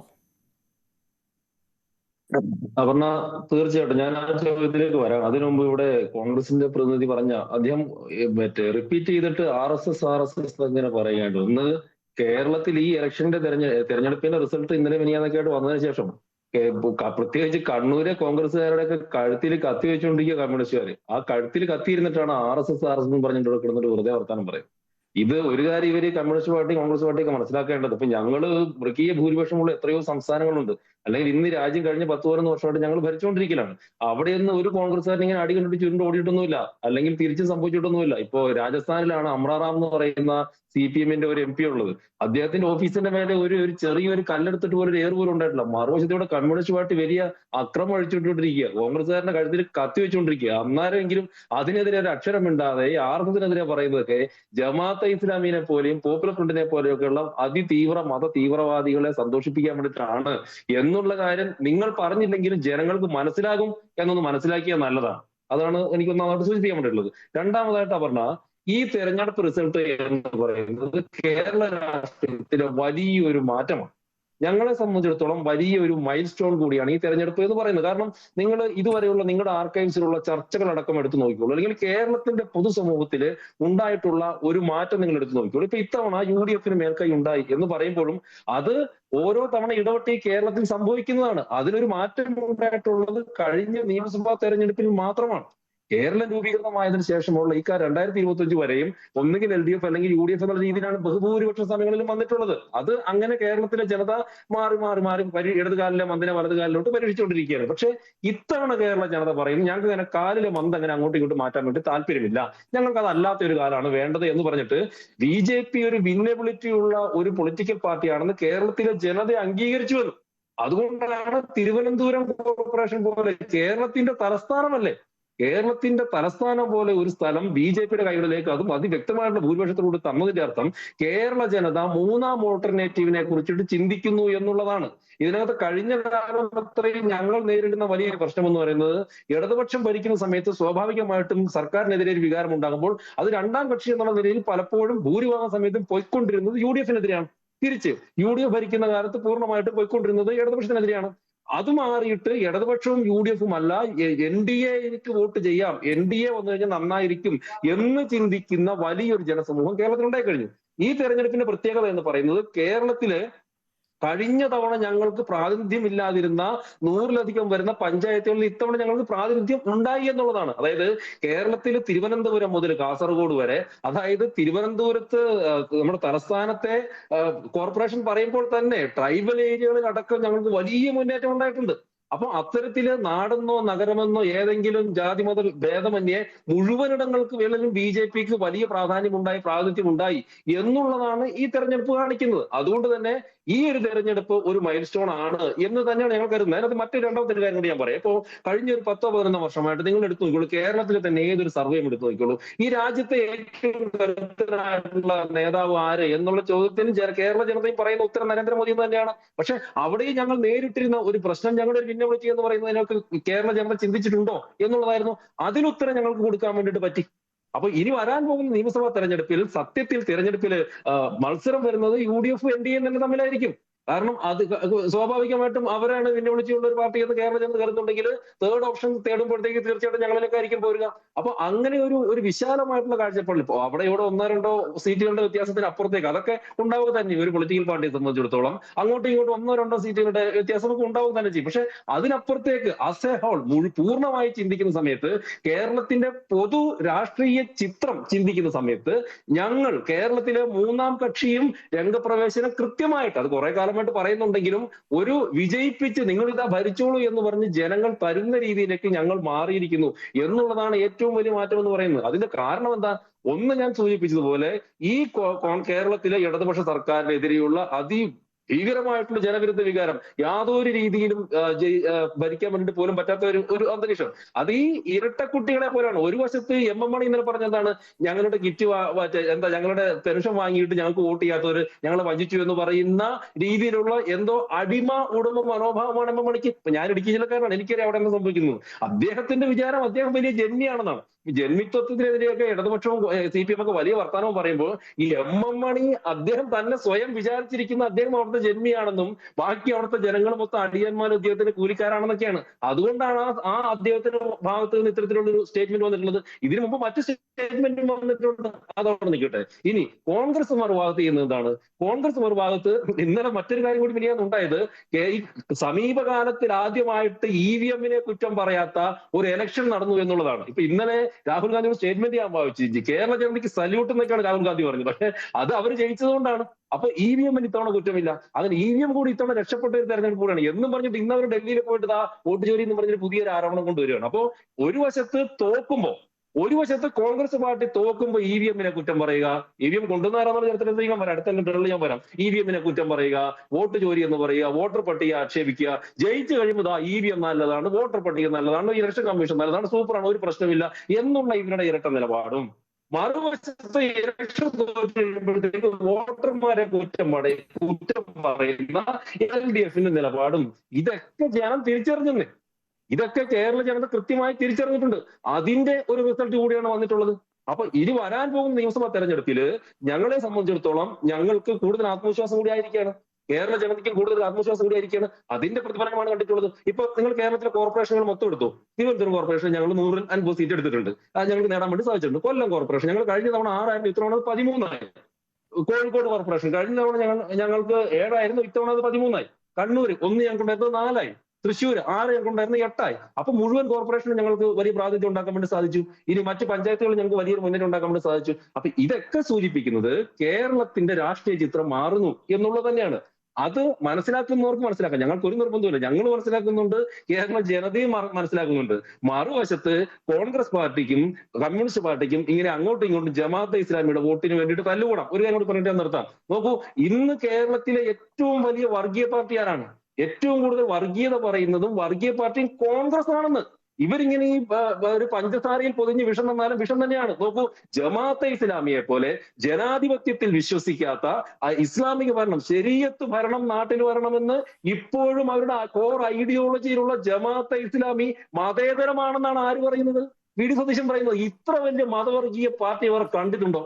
ഒന്ന് ആലോചിച്ച് നോക്ക്. മറുവശത്ത് UDF LDF ചെയ്യുന്നതാ. അവരും ഇവരുമായിട്ട് ചർച്ച നടന്നിട്ടുണ്ട്. പിണറായി വിജയൻ തന്നെ പറഞ്ഞിട്ടുണ്ടല്ലോ, ജമാഅത്തെ ഇസ്ലാമിയായിട്ട് ഇവർ ചർച്ച നടത്തിയിട്ടുണ്ട്. ഇനി നിലമ്പൂർ ബൈ-ഇലക്ഷൻ സംഭവിച്ചിട്ടുള്ളത്, ഒരു വശത്ത് ജമാഅത്തെ ഇസ്ലാമി UDF-ന് പിന്തുണ പ്രഖ്യാപിക്കുമ്പോൾ മറുവശത്ത് PDP. ഞാൻ മനസ്സിലാക്കിയപ്പോൾ PDP-ക്ക് ഈ നിലമ്പൂർ അധികം വോട്ടുണ്ടായിട്ടൊന്നുമില്ല. പക്ഷെ അതുപോലെ ഒരു മത തീവ്ര ശക്തിയുടെ പിന്തുണ ഞങ്ങൾക്കുണ്ട് എന്ന് LDF-ന് സ്ഥാപിക്കണമായിരുന്നു. അതുകൊണ്ട് PDP-യുടെ പിന്തുണ അവർ അവിടെ വാങ്ങി. അപ്പോ ഒരു വശത്ത് കോൺഗ്രസും മറുവശത്ത് LDF-ഉം സത്യത്തിൽ ചെയ്യുന്നത് അതിതീവ്രമായിട്ടുള്ള മതവർഗീയ ശക്തികളോടൊപ്പം നിന്നുകൊണ്ട് വോട്ട് പിടിക്കാൻ വേണ്ടിയുള്ള ഒരു ശ്രമമാണ്. അത് എത്ര വരെ പോകും നമുക്ക് നോക്കാം. ശ്യാം, ഞാൻ തിരിച്ചു വരാം. ശ്രീ ജോർജ് പൊടിപ്പാറ, ഇനിയുള്ള 4 മാസമായിരിക്കും കേരള രാഷ്ട്രീയം കാണാത്ത കളികൾ ഉണ്ടാകുക എന്നായിരിക്കും രാഷ്ട്രീയ നിരീക്ഷകർ വിലയിരുത്തുക എന്ന് തോന്നുന്നു. നേരത്തെ പറഞ്ഞ പോലെ 3 പ്രധാനപ്പെട്ട നേതാക്കന്മാർ, ഈ 3 മുന്നണികളും, അത് പിണറായി വിജയനാണെങ്കിലും രാജീവ് ചന്ദ്രശേഖർ ആണെങ്കിലും വി.ഡി. സതീശനാണെങ്കിലും, ഈ 4 മാസങ്ങൾ കൊണ്ട് അങ്ങനെ ഒരു രാഷ്ട്രീയ തന്ത്രമായിരിക്കും ഉണ്ടാകുക എന്ന് പോലും വിലയിരുത്തേണ്ട സമയമല്ലേ? അങ്ങനെയാണെങ്കിൽ അതിൽ മുൻതൂക്കം എവിടെ വരുന്നു? നേരത്തെ അഡ്വക്കേറ്റ് ബൽദേവ് സച്ചിദാനന്ദൻ പറഞ്ഞ പോലെ ഞങ്ങൾക്ക് ഇതുപോലത്തെ സെറ്റ് ബാക്സ് ഇനിയും ഉണ്ടായിട്ടുണ്ട്, അപ്പോഴും തിരിച്ചു വന്നിട്ടുണ്ട് ഇടതുമുന്നണി. അങ്ങനെ തിരിച്ചു വരാൻ കഴിവുള്ള, അത്തരം തന്ത്രങ്ങൾ മെനയാൻ കഴിവുള്ള ഒരു നേതാവ് ആ പാർട്ടിക്കും ആ മുന്നണിക്കുമുണ്ട്. വി.ഡി. സതീശനെ പോലെ വളരെ സ്ട്രോങ് വില്ലായിട്ടുള്ള ഒരു നേതാവ് എടുത്ത തീരുമാനങ്ങളൊക്കെ ഇത്തവണ UDF-നും കോൺഗ്രസിനും ഗുണകരമായിട്ടുണ്ട്. പക്ഷേ അതൊരു കേഡർ പാർട്ടിയല്ല. സ്വാഭാവികമുണ്ട്, വസന്ത് പോലും പറയില്ല. അതുകൊണ്ട് എല്ലാ അഭിപ്രായങ്ങളും വരുമ്പോൾ അത്തരത്തിലുള്ള ചില പാളയത്തിൽ പട സ്വാഭാവികമാണ് എന്ന രീതിയിൽ ഇനി അങ്ങോട്ട് മുന്നോട്ട് പോകാൻ കഴിയുമോ എന്നുള്ളത് BJP-യെ സംബന്ധിച്ചിടത്തോളം അങ്ങനെ തന്നെ. ശ്യാം, വലിയ പ്രതീക്ഷ പറയുമ്പോഴും ഉണ്ട് ചിലയിടങ്ങളിൽ. ഇപ്പോൾ പാലക്കാട് പോലെ കേരളത്തിലെ ഗുജറാത്ത് എന്ന് വിളിച്ച സ്ഥലത്തൊക്കെ കാലിൻ്റെ അടിയിലെ മണ്ണ് ചോർന്നു തുടങ്ങിയത് എന്തുകൊണ്ടാണ് എന്നുള്ളൊരു വിലയിരുത്തൽ അവിടെയും നടത്തേണ്ടി വരും. 3 നേതാക്കന്മാരെയും വെച്ചിട്ട് ഇനി കാണാൻ പോകുന്ന, ഒരു 4 മാസം കാണാൻ പോകുന്ന ആ കളികൾ എന്തായിരിക്കും? പറഞ്ഞ കൃത്യമായി തന്നെ ഇന്നലെ വി.ഡി. സതീശൻ തെരഞ്ഞെടുപ്പിന് ശേഷം നടത്തിയ പത്രസമ്മേളനത്തിൽ മാധ്യമപ്രവർത്തകരുടെ ചോദ്യം ഏതാണ്ട് ഇതേ ദിശയിലുണ്ടായി. അദ്ദേഹത്തിന്റെ മറുപടി വളരെ ശ്രദ്ധേയമായിരുന്നു. അതായത്, തദ്ദേശ ഭരണ തെരഞ്ഞെടുപ്പിന് വേണ്ടി ഞങ്ങൾ ചില മുന്നൊരുക്കങ്ങൾ നടത്തി, മുമ്പൊരിക്കലും ഉണ്ടാകാത്ത രീതിയിൽ. അതിനുവേണ്ടി പാർട്ടി നന്നായിട്ട് ഹോംവർക്ക് ചെയ്തു. അതായത് കൃത്യമായ ഒരു ഗെയിം പ്ലാനോടെയാണ് ഈ തദ്ദേശ ഭരണ തെരഞ്ഞെടുപ്പിനെ നേരിട്ടത് എന്ന് അദ്ദേഹം പറഞ്ഞു. ശരിയാണ്. അതായത് പാർട്ടി മുമ്പ് ഒരിക്കലും ഉണ്ടാകാത്ത പോലെ ഗ്രൗണ്ട് ലെവലിൽ വർക്ക് ചെയ്തു. ഒരിക്കലും പാർട്ടി ചെയ്യാത്തതുപോലെ ഈ വോട്ടർ പട്ടികയിൽ പേര് ചേർത്തു. ഇത് കോൺഗ്രസ് ചെയ്യുന്ന കാര്യമല്ല സാധാരണ ഇത്ര കൃത്യമായിട്ട്. എല്ലാ വാർഡുകളിലും അതിന് പ്രത്യേക തീരുമാനമെടുത്തു. അതിന് പ്രത്യേകമായിട്ട് അതിന്റെ റിപ്പോർട്ടിങ് AICC നിരീക്ഷകർ തന്നെ വന്ന് ഓരോ വാർഡിലും നടത്തി, ഓരോ പഞ്ചായത്ത് വാർഡിലും ചേർത്ത വോട്ടുകളുടെ കണക്കെടുത്തു. ആ കണക്ക് അതാത് വാർഡ് പ്രസിഡന്റുമാർ കൃത്യമായി നൽകേണ്ടി വന്നു. അതിനു മുമ്പ് തന്നെ കൃത്യമായ വാർഡ് യോഗങ്ങൾ വിളിച്ച് പുതിയ വാർഡ് കമ്മിറ്റികൾ ഉണ്ടാക്കിയ നമുക്കറിയാം. അതും കൂടാതെ ഈ പറഞ്ഞ സമയത്തെല്ലാം കൃത്യമായി ഡോർ ടു ഡോർ ക്യാമ്പയിൻ നടത്തി.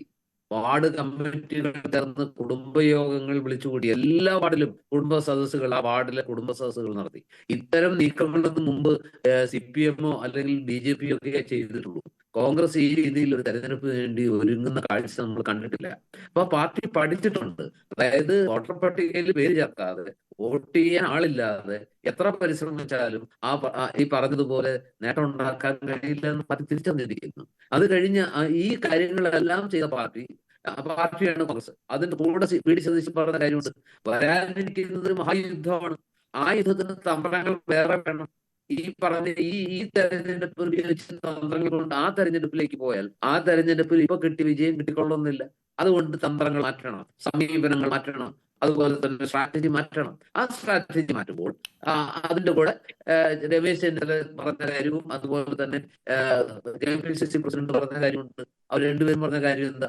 ഈ തെരഞ്ഞെടുപ്പിൽ വിജയിച്ചു, പക്ഷെ ഈ വിജയത്തിന്റെ ഒരു ആത്മവിശ്വാസത്തിൽ, ഈ വിജയം ത്തിന്റെ ഒരു അഹന്തയില്, ഗർവില് വളരെ ഈസി ആയിട്ട് അടുത്ത തെരഞ്ഞെടുപ്പും ജയിച്ചു കളയാന്ന് വിചാരിച്ചാൽ അത് നടക്കില്ല എന്ന ഒരു വരികൾക്കിടയിലൂടെ പറഞ്ഞു. എന്ന് പറഞ്ഞാൽ പാർട്ടിയിൽ ഇനിയുള്ള 4 മാസം വേണ്ടത് ഒറ്റക്കെട്ടായ പ്രവർത്തനമാണ്. പാർട്ടിയിൽ ഏറ്റവും പ്രധാനം ഐക്യമാണ് എന്ന് പറയുമ്പോൾ ഈ പറഞ്ഞതുപോലെ വ്യത്യസ്തമായ ഓരോ വിഷയത്തിലും വ്യത്യസ്ത നിലപാടെടുക്കുന്ന, നിരന്തരം പ്രസ്താവനകൾ ഇറക്കുന്ന,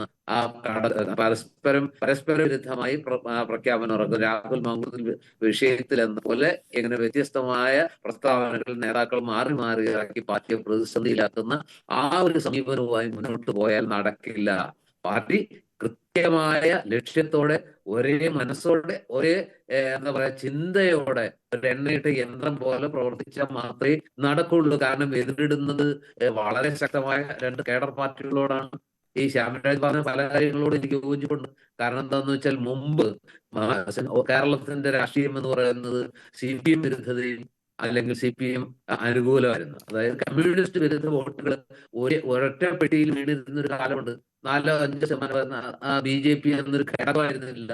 ഇന്ന് അവരുടെ വോട്ടാങ്കിലേക്ക്, അവരുടെ വോട്ടിംഗ് ശതമാനം 20% എത്തുമ്പോൾ മൂന്നാമത്തെ ഒരു ഓൾട്ടർനേറ്റീവ് അല്ലെങ്കിൽ ഒരു ബദൽ കൂടി വന്നിരിക്കുകയാണ്. അതായത് കമ്മ്യൂണിസ്റ്റ് വിരുദ്ധ വോട്ട് ചെയ്യാൻ കോൺഗ്രസ് മാത്രമല്ല, അല്ലെങ്കിൽ കോൺഗ്രസ് വിരുദ്ധ വോട്ട് ചെയ്യാൻ കമ്മ്യൂണിസ്റ്റ് പാർട്ടി മാത്രമല്ല, ഇത് രണ്ടുമല്ലാത്ത ഒരു സംവിധാനം, ഒരു സാധ്യത കൂടി തുറന്നിരിക്കുന്നു. ആ യാഥാർത്ഥ്യം ഉൾക്കൊണ്ട് വേണം ഈ 2 പാർട്ടികൾക്ക് മുന്നോട്ട് പോകാൻ. കുറച്ചുകൂടി പച്ചയ്ക്ക് പറഞ്ഞാൽ, മുൻകാലങ്ങളിൽ കമ്മ്യൂണിസ്റ്റ് പാർട്ടിയിൽ വിശ്വസിക്കുന്നവർക്ക് കമ്മ്യൂണിസ്റ്റ് സമീപനവും കമ്മ്യൂണിസ്റ്റ് ദർശന പ്രത്യയശാസ്ത്രവുമായിട്ട് ചേർന്ന് പോകുന്ന മനുഷ്യർക്ക് ആ ചിഹ്നത്തിലല്ലാതെ, ആ പാർട്ടി പെട്ടിയിലല്ലാതെ വോട്ട് ചെയ്യാൻ പറ്റാത്ത ഒരു കാലം ഉണ്ടായിരുന്നു. അവർ മനസ്സാക്കി അനുവദിക്കില്ല. എത്രയൊക്കെ അഭിപ്രായ വ്യത്യാസങ്ങളുണ്ടെങ്കിലും ആ പാർട്ടി തെരഞ്ഞെടുപ്പ് വരുമ്പോൾ, പോളിംഗ് ബൂത്തിലെത്തുമ്പോൾ ആ ചിഹ്നത്തിൽ മാത്രം കുത്തുന്ന ആ ഒരു മനസ്സുള്ളവരായിരുന്നു മഹാഭൂരിപക്ഷവും. ഇന്ന് ആ അറപ്പ് തീർന്നിരിക്കുന്നു. കമ്മ്യൂണിസ്റ്റ് പാർട്ടി അംഗങ്ങൾക്ക് പോലും മറ്റൊരു പാർട്ടിയിൽ കുത്താൻ ഒരു മടിയില്ലെന്ന് ഈ കഴിഞ്ഞ ലോക്സഭാ തെരഞ്ഞെടുപ്പും ഈ തദ്ദേശ ഭരണ തെരഞ്ഞെടുപ്പും വളരെ കൃത്യമായി നമ്മളെ ബോധ്യപ്പെടുത്തുകയാണ്. അത് കൊല്ലത്ത് കണ്ടു, ആലപ്പുഴയിൽ കണ്ടു, ആറ്റിങ്ങൽ കണ്ടു, തിരുവനന്തപുരത്ത് അതിഗംഭീരമായി കണ്ടു. കാസർഗോഡ് മുതൽ തിരുവനന്തപുരം വരെ ആ കണ്ട കാഴ്ചയാണ് ഈ തെരഞ്ഞെടുപ്പ് ഫലത്തിന്റെ അടിസ്ഥാനം എന്ന് പാർട്ടി തിരിച്ചറിയേണ്ടതുണ്ട്. അത് കോൺഗ്രസും തിരിച്ചറിയേണ്ടതുണ്ട്. കൃത്യമായ നിലപാടുകളുമായിട്ട്, കൃത്യമായ ആ ഒരു ലക്ഷ്യബോധത്തോടെ പ്രവർത്തിച്ചില്ലെങ്കിൽ ഈ പറഞ്ഞ രീതിയിൽ BJP വളർച്ചയുടെ പാതയിൽ തന്നെയാണ്. പക്ഷെ ഈ പറയുന്ന അളവിൽ കാസർഗോഡ് മുതൽ തിരുവനന്തപുരം വരെ ഒരേ അളവിലൊന്നും BJPക്ക് ആ ഒരു നേട്ടം ഉണ്ടാക്കാൻ കഴിഞ്ഞിട്ടില്ല. കാരണം BJPക്ക് അതിനുള്ള ശക്തിയില്ല. ഒരു കമ്മ്യൂണിസ്റ്റ് വിരുദ്ധ സർക്കാരിനെതിരെയുള്ള ആ വിരുദ്ധ വികാരം എവിടെയാണോ കൃത്യമായിട്ട് രേഖപ്പെടുത്തിയാൽ പ്രയോജനം ഉണ്ടാവുന്നത് എന്ന് തിരിച്ചറിഞ്ഞതിന് രേഖപ്പെടുത്തിയിരിക്കുന്നു. തിരുവനന്തപുരത്ത് BJPക്ക് ശക്തിയുണ്ട്. BJP കഴിഞ്ഞ തവണ 35 സീറ്റ് നേടിയതാണ്. അപ്പൊ കോർപ്പറേഷന് ആ അല്ലെങ്കിൽ സർക്കാർ വിരുദ്ധ വികാരം BJPയുടെ പെട്ടിയിലേക്കാണ് വീണത്. പക്ഷെ കാസർഗോഡ് മുതൽ തിരുവനന്തപുരം വരെയുള്ള മറ്റ് മേഖല എടുത്താൽ, ജില്ലാ പഞ്ചായത്തുകൾ, ബ്ലോക്ക് പഞ്ചായത്തുകൾ, ഗ്രാമപഞ്ചായത്തുകൾ, മുനിസിപ്പാലിറ്റികൾ, നഗരസഭകൾ, ഇതെടുത്താൽ അവിടെയൊന്നും ഇപ്പോൾ കൃത്യമായ സർക്കാരിനെതിരായിട്ടുള്ള ഒരു ഓൾട്ടർനേറ്റീവ് എന്ന് പറയുന്നത് BJP അല്ല എന്നുള്ളത് കൊണ്ട് തന്നെ അതിന്റെ ഗുണഭോക്താക്കളായിട്ട് UDF മാറി എന്നത്. ശരി, തീർച്ചയായിട്ടും ശ്രീ ജോർജ് അതിലൊരു വളരെ വ്യക്തമായിട്ടുള്ള ഒരു പോയിന്റ് കൂടിയുണ്ട്. അഡ്വക്കേറ്റ് ബലദേവ് സച്ചിദാനന്ദൻ നേരത്തെ പറഞ്ഞതുപോലെ വികസന പ്രവർത്തനങ്ങൾ നടത്തി, അത് LDFന്റെ വികസന പ്രവർത്തനങ്ങളൊന്നും ഈ ജനങ്ങൾ കണ്ടില്ലല്ലോ എന്ന് നേതാക്കന്മാരിങ്ങനെ പറയുന്ന സമയത്ത്, കോർപ്പറേഷനിൽ കോർപ്പറേഷനുകൾ പിടിച്ചെടുക്കുന്ന BJP, അതേസമയം ഗ്രാമ ബ്ലോക്ക് പഞ്ചായത്തുകളിലൊക്കെ UDF-നോടുള്ള ആഭിമുഖ്യം. രണ്ടാണ് വിഷയം. ഈ രാഹുൽ മാങ്കൂട്ടത്തിൽ വിഷയമോ അല്ലെങ്കിൽ ശബരിമലയോ ഒന്നുമല്ല. കോർപ്പറേഷനിലെ യുവ വോട്ടർമാർ അല്ലെങ്കിൽ കൂടുതൽ നഗര കേന്ദ്രീകൃതമായ സ്ഥലങ്ങളിലുള്ള വോട്ടർമാരൊക്കെ BJP-യിലേക്ക് കൂടുതൽ പോകാനുള്ള കാരണം, അങ്ങനെ ഒരു വിഷയം എന്തുകൊണ്ട് എന്ന് ചോദിക്കുമ്പോൾ BJP ഇത്തവണ തെരഞ്ഞെടുപ്പിൽ ഉയർത്തിപ്പിടിച്ച വിഷയം പ്രധാനമായിട്ടും കേന്ദ്ര സർക്കാരിന്റെ വികസന വിഷയങ്ങളാണ്. അപ്പോൾ വികസനവുമായിട്ട് ബന്ധപ്പെട്ടുള്ള ചില വിഷയങ്ങൾ കൃത്യമായിട്ട് ജനങ്ങളിലേക്ക് എത്തിയിട്ടില്ല, അല്ലെങ്കിൽ ഈ നഗര കേന്ദ്രങ്ങളിൽ പുതിയ തലമുറയിലേക്ക് യുവാക്കളിലേക്ക് എത്തിയിട്ടില്ല എന്നൊരു കാര്യം കൂടി അതിനകത്ത് വരുന്നുണ്ട്. അവിടെ ശബരിമല ഉണ്ടാവില്ല, അവിടെ രാഹുൽ മാങ്കൂട്ടത്തിൽ വിഷയം ഉണ്ടാവില്ല. പക്ഷേ ഈ ഇടതുപക്ഷം അവകാശപ്പെടുന്ന വികസന പ്രവർത്തനങ്ങളുടെ ആ ഹൈലൈറ്റ് ആ തരത്തിലല്ല. അങ്ങനെ ആയിരുന്നെങ്കിൽ തിരുവനന്തപുരം കോർപ്പറേഷനിൽ ഇപ്പോൾ ഈ കഴക്കൂട്ടം പോലെയുള്ള ഒരു ടെക് ഏരിയ ഭാഗത്ത് പോലും, ടെക് സിറ്റി ഏരിയ ഭാഗത്ത് പോലും BJP-ക്ക് വിജയം നേടാൻ കഴിഞ്ഞതിന്റെ പിറകിൽ അതല്ല, അതിൽ വികസനം കൂടിയുണ്ട്. അപ്പോൾ ആ മാർക്ക് പോയിരിക്കുന്നത് എന്തുകൊണ്ടാണ് എന്നുള്ളൊരു വിലയിരുത്തലുണ്ട്. അത് നടത്തുമോ ഇടതുപക്ഷം? യുവാക്കളെ സംബന്ധിച്ച് നമ്മൾ കണ്ടുവരുന്നൊരു പ്രത്യേകതയുണ്ട്. പഴയകാല രാഷ്ട്രീയ ബോധമല്ല ഇപ്പോൾ യുവാക്കളിലുള്ളത്. നല്ലൊരു ശതമാനം യുവാക്കളിൽ ഒരു അരാഷ്ട്രീയ ബോധമുണ്ട്. വളരെ കുറച്ച് യുവാക്കളാണ് രാഷ്ട്രീയത്തിലേക്ക് ആകർഷിക്കപ്പെട്ടു വരുന്നത്. അത് ഒരു പാർട്ടിക്കല്ല, ഇടതുപക്ഷത്തെ സംബന്ധിച്ചും കോൺഗ്രസിനെ സംബന്ധിച്ചും നേരിടുന്ന ഏറ്റവും വലിയ വെല്ലുവിളി യുവാക്കൾ ഈ പാർട്ടികളിലേക്ക് വരുന്നില്ല. അത് CPM ആയാലും കോൺഗ്രസ് ആയാലും എല്ലാം ഉണ്ട്. പക്ഷെ യുവാക്കൾ ഇപ്പോൾ കൂടുതലായിട്ട് പോകുന്നത്, ഒരു കുറേയധികം പേര് അവരുടെ പറഞ്ഞ ശരിയാണ്, BJP-യിലേക്ക് പോകുന്നു, കുറച്ചുപേര് PDP-യിലേക്ക് പോകുന്നു, SDP-യിലേക്ക് പോകുന്നു, RSS-ലേക്ക് പോകുന്നു. ഈ വർഗീയ പരിവേഷമുള്ള സംഘടനകളിലേക്ക്, മതേതര ജനാധിപത്യ പ്രസ്ഥാനങ്ങളിലേക്ക് പോകാതെ വർഗീയ പ്രസ്ഥാനങ്ങളിലേക്ക് പോകുന്ന ഒരു ആവേശമായിട്ട് ഇപ്പോൾ യുവാക്കളിൽ മാറിയിട്ടുണ്ട്. അത് അവരുടെ തത്വസംഹിതയോടുള്ള യോജിപ്പൊട്ടൊന്നുമല്ല. BJP ഉയർത്തുന്ന തത്വസംഹിത എല്ലാവർക്കും അറിയാം. അത് പരിപൂർണമായിട്ടുള്ള ഒരു ഹിന്ദുത്വ വർഗീയതയാണ്. അവരുടെ രാഷ്ട്രീയം അതാണ്. അതിനൊന്നും ഞാൻ എതിർക്കുന്നില്ല. കാരണം ഇന്ത്യയെ സംബന്ധിച്ച് 85% വരുന്ന ഹിന്ദുക്കൾ. ആ ഹൈന്ദവ വർഗീയത ഉയർത്തിപ്പിടിച്ചെങ്കിൽ മാത്രമേ BJP-ക്ക് മുന്നോട്ട് പോകാൻ പറ്റൂ. ഒരു 1-2 കാര്യങ്ങൾ പറഞ്ഞതിന് ശേഷം ഞാൻ അതിലേക്ക് വരാം. ശ്രീ വസന്ത് ഇവിടെ പറഞ്ഞ ചില കാര്യങ്ങൾ മാധ്യമങ്ങളെ കുറിച്ച് പറഞ്ഞു. കേരളത്തിലെ മുഖ്യധാരാ മാധ്യമങ്ങളെല്ലാം തന്നെ നഖശിഖാന്തം എതിർക്കുന്ന ഇടതുപക്ഷ പ്രസ്ഥാനങ്ങളെയാണ്. അത് നമ്മൾ ദൃശ്യമാധ്യമമായാലും നമ്മൾ വായിക്കുന്ന മനോരമ, മാതൃഭൂമി തുടങ്ങിയ പത്രങ്ങളായാലും ഏതെങ്കിലും ഈ മുഖ്യധാരാ പത്രങ്ങൾ ഇടതുപക്ഷത്തെ അനുകൂലിക്കുന്നുണ്ടോ? മനോരമയും മാതൃഭൂമിയൊക്കെ ഇങ്ങനെ നിരത്തി വെച്ചിരിക്കുകയാണ് പ്രസ് ഇടതുപക്ഷത്തിനെതിരെ എഴുതാനായിട്ട്. പിന്നെ കോൺഗ്രസിന്റെ ഐക്യത്തെ കുറിച്ച് പറഞ്ഞു. ഏറ്റവും അവസാനമായിട്ടുള്ള രാഹുൽ പ്രശ്നത്തിൽ KPCC പ്രസിഡന്റ് ആയിരുന്ന സുധാകരന്റെ നിലപാടായിരുന്നു ഇപ്പോഴത്തെ KPCC പ്രസിഡന്റ് VD സതീശന്റെ നിലപാട്. അദ്ദേഹം അവസാനം രാഹുൽ മാങ്കൂട്ടത്തെ സംരക്ഷിക്കുകയായിരുന്നു സുധാകരൻ. പിന്നെ തൃശ്ശൂരെ കാര്യം പറഞ്ഞു പോയിട്ട് ഞാൻ പറയുകയാണ്, തൃശ്ശൂര് സീറ്റ് BJP പിടിച്ചത് കോൺഗ്രസിന്റെ സീറ്റാണ് പിടിച്ചത്. മൊത്തം അവിടെ 2020-നേക്കാൾ 2025-ലെ തെരഞ്ഞെടുപ്പിൽ 1,85,000 വോട്ട് കൂടി. കോൺഗ്രസിന് അത്രയും വോട്ട് അവിടെ കുറഞ്ഞപ്പോൾ ഇടതുപക്ഷത്തിന് അവിടെ 35,000 വോട്ട് കൂടുകയാണ് ചെയ്തത്. അപ്പൊ ഞങ്ങൾക്ക് അവിടെ തൃശ്ശൂർ വോട്ട് കൂടുകയാണ് ചെയ്തത്, കോൺഗ്രസിന് വോട്ട് കുറയുകയും ചെയ്തു, മൊത്തത്തിൽ വോട്ട് കൂടുകയും ചെയ്തു. ഇപ്പോൾ ആരൊക്കെ തമ്മിലാണ് ഡീൽ എന്ന് അവിടുത്തെ വോട്ടിംഗ് പാറ്റേൺ മനസ്സിലാക്കിയ പ്രതിയാവും. പിന്നീട് അപ്പൊ സച്ചിദാനന്ദൻ, ആ തിരുവനന്തപുരം എന്ന് പറയുന്ന തലസ്ഥാനം മറന്നുകൊണ്ടാണോ നമ്മൾ ഈ തൃശ്ശൂരൊക്കെ പോകുന്നത്? അല്ലല്ല, അദ്ദേഹം തൃശ്ശൂരിന്റെ കാര്യം പറഞ്ഞതുകൊണ്ട് ഞാൻ പറഞ്ഞെന്നുള്ളേ ഉള്ളൂ. ദിലീപിന്റെ കാര്യം ഞാൻ പറഞ്ഞു. ദിലീപിന്റെ കാര്യം പറഞ്ഞു. ദിലീപിന്റെ വിധി വന്നപ്പോൾ ആദ്യം കേരളത്തിൽ സ്വാഗതം ചെയ്തൊരു വ്യക്തിയുണ്ട്, UDF കൺവീനർ അടൂർ പ്രകാശ്. അദ്ദേഹം രാവിലെ പറഞ്ഞത് ഉച്ചയായപ്പോൾ അദ്ദേഹം തിരുത്തി പറഞ്ഞു. അദ്ദേഹം ആദ്യം വിധിയെ സ്വാഗതം ചെയ്യുകയായിരുന്നു. ബാക്കി എല്ലാവരും പറഞ്ഞു ഈ വിധി തെറ്റാണ്. ഞങ്ങളൊക്കെ പറഞ്ഞു. ഞാനും വന്ന ചാനൽ ചർച്ചയിൽ നിശ്ചിതമായിട്ട് വിമർശിച്ചതാണ്. അത് തെറ്റായിരുന്നു, അതിന്റെ പിന്നിൽ ചില അഴിമതികൾ നടന്നിട്ടുണ്ട്, ജഡ്ജിയെ സ്വാധീനിക്കുകയോ ഹൈക്കോടതി വരെ സ്വാധീനിച്ചിട്ടുണ്ട്. കാരണം ഒരു പെൻഡ്രൈവ് മോഷണം പോയതിനൊക്കെ സാധാരണഗതിയിൽ ഒരു കോടതിയിൽ കേസ് വിസ്തരിക്കുമ്പോൾ ഒരു MO ഇല്ലെങ്കിൽ ഒരു ചുള്ളിക്കമ്പായാൽ പോലും അത് കൊണ്ടുവരണം. ആ പെൻഡ്രൈവ് മോഷണം പോയിട്ട് തിരിച്ചു വന്ന പെൻഡ്രൈവ് നഷ്ടപ്പെട്ട പെൻഡ്രൈവ് ആണോ, അതിനകത്ത് ടാമ്പറിങ് നടത്തിയിട്ടുണ്ടോ, അതൊന്നും അന്വേഷിച്ചിട്ടില്ല. അതെങ്ങനെ മോഷണം പോയി എന്ന് പോലും ഹൈക്കോടതിയിൽ വരെ പെറ്റീഷൻ പോയിട്ട് അന്വേഷിച്ചിട്ടില്ല. അപ്പോൾ അതിനകത്ത് ഒരുപാട് തിരുമറികൾ നടന്നിട്ടുണ്ട്. ഞങ്ങളൊക്കെ അതിലേക്ക് കടന്ന് ഇതിനകത്ത് ഇനിയിപ്പോ നേരത്തെ പറഞ്ഞ സമയപരിധി കൊണ്ടാണ് നമ്മൾ ഇനിയും UDF-ന്റെയും കോൺഗ്രസിന്റെയും നേതാക്കന്മാരുടെ നിലപാടുകളെ വിമർശിച്ചുകൊണ്ടാണ് ഇടതുപക്ഷം ഒരു തിരുത്തലിന് പോകുന്നതെങ്കിൽ ആ കഷ്ടം എന്നല്ലേ പറയാൻ പറ്റുള്ളൂ. ഞാനതിലേക്ക് വരാം. ഇപ്പോഴത്തെ ഞാൻ തുടക്കത്തിൽ തന്നെ പറഞ്ഞു, ഇടതുപക്ഷ ജനാധിപത്യം അദ്ദേഹത്തിൽ ചെറിയ സാങ്കേതിക വിഷയങ്ങൾ പറയുന്നതിൽ വസന്ത്, കോൺഗ്രസിനുള്ള മറുപടി ഈ എല്ലാ വിഷയങ്ങളിലുമല്ല. പക്ഷേ ഈ പറഞ്ഞ പോലെ ഏതെങ്കിലും തരത്തിലൊരു ഐക്യമില്ലായ്മയിലേക്ക് പോകുകയാണെങ്കിൽ അത് കോൺഗ്രസിനെ ബാധിക്കും. രാഹുൽ മാങ്കൂട്ടത്തിൽ വിഷയം ഇല്ലായിരുന്നെങ്കിൽ, ശബരിമല എന്നൊരു വിഷയമില്ലായിരുന്നെങ്കിൽ രാഹുൽ മാങ്കൂട്ടത്തിൽ വിഷയത്തിൽ പ്രതിരോധത്തിലായി നിൽക്കേണ്ട ഒരു സ്ഥിതി കോൺഗ്രസിന് ആ തദ്ദേശ തെരഞ്ഞെടുപ്പിന്റെ ആ പോളിംഗ് ദിവസങ്ങളിൽ ഉണ്ടായിരുന്നു. അതില്ലാത്ത കാര്യമല്ല. അതുകൊണ്ട് കോൺഗ്രസ് ഇടതുപക്ഷത്തോടുള്ള വെറുപ്പ് മാത്രം പോരാ. നിയമസഭാ തെരഞ്ഞെടുപ്പ് UDF മറികടക്കാനുള്ള കാര്യമുണ്ട്. ചുരുക്കത്തിൽ നമുക്ക് അവസാനിപ്പിക്കാം. അപർണ, ഈ തദ്ദേശ സ്വയംഭരണ സ്ഥാപനങ്ങളിലേക്കുള്ള തെരഞ്ഞെടുപ്പുമായി ബന്ധപ്പെട്ട് ഏറ്റവും അവസാനത്തെ ഏതാണ്ട് 14 ദിവസം എല്ലാ ദിവസങ്ങളിലും ചർച്ചകളിൽ പങ്കെടുത്ത ഒരാളാണ് ഞാൻ. അതിൽ ബഹുഭൂരിപക്ഷം ദിവസവും കേരളത്തിലെ മുഖ്യധാരാ മാധ്യമങ്ങളെല്ലാം തന്നെ ചർച്ച ചെയ്തത് രാഹുൽ മാങ്കൂട്ടം വിഷയം തന്നെയായിരുന്നു. അതുകൊണ്ട് നിങ്ങൾ രാഹുൽ മാങ്കൂട്ടം വിഷയം സ്വർണ്ണപ്പാളി വിഷയം കൊണ്ട് മറഞ്ഞുപോയി എന്ന് പറയരുത്. അത് നേരെ തിരിച്ചാണ് ഉണ്ടായത്.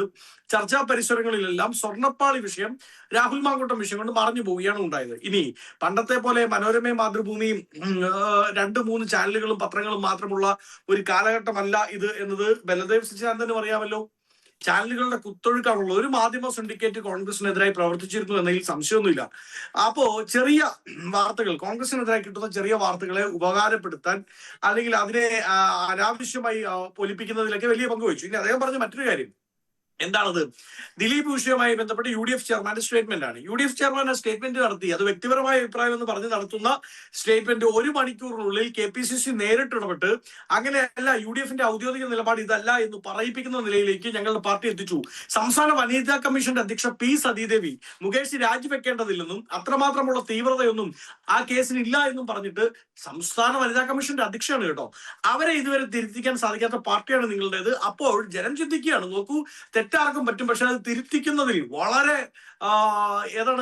ഞൊടിയിടയിൽ ആ കാര്യത്തിൽ കറക്ഷൻ നടത്തുന്നതിൽ കോൺഗ്രസ് പാർട്ടി വളരെ വൈബ്രന്റായി ഈ തെരഞ്ഞെടുപ്പിന് മുമ്പോട്ടായി എല്ലാ വിഷയങ്ങളിലും ഇടപെട്ടുവെന്ന് ജനത്തിന് മനസ്സിലായി. അതേസമയം CPM-ന്റെ ഭാഗത്ത് അതില്ല. അതാണ് ഞാൻ പറഞ്ഞ ഇരട്ട നിലപാടിന്റെ ഒരു പ്രശ്നം.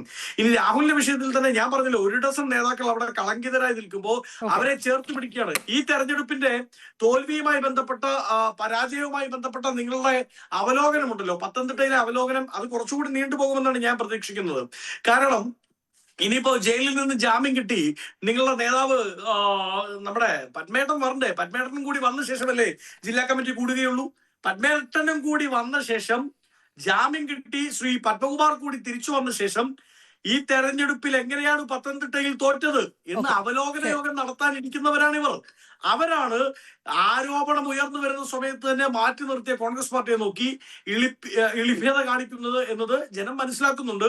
നിങ്ങൾ ഇതേ ട്രാക്കിൽ തന്നെ മുമ്പോട്ട് പോകണം എന്നാണ് ഞങ്ങളുടെ ശരി വസന്ത. Okay, right. ഞാൻ സമയപരിമിതി കൊണ്ടാണ്. ഏതായാലും ഇത് ഇനി അടുത്ത ഒരു 4 മാസത്തേക്ക് ഇതിലുള്ള വാദപ്രതിവാദങ്ങൾ അവസാനിക്കില്ല എന്നുള്ള ഉറപ്പാണ്.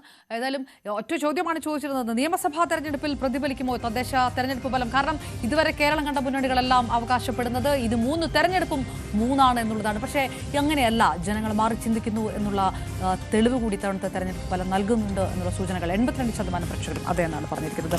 സമയപരിമിതി കൊണ്ട് വീണ്ടും എനിക്ക് പാനലിസ്റ്റുകൾക്ക് വരാൻ കഴിയാത്തതിൽ ഖേദിക്കുന്നു.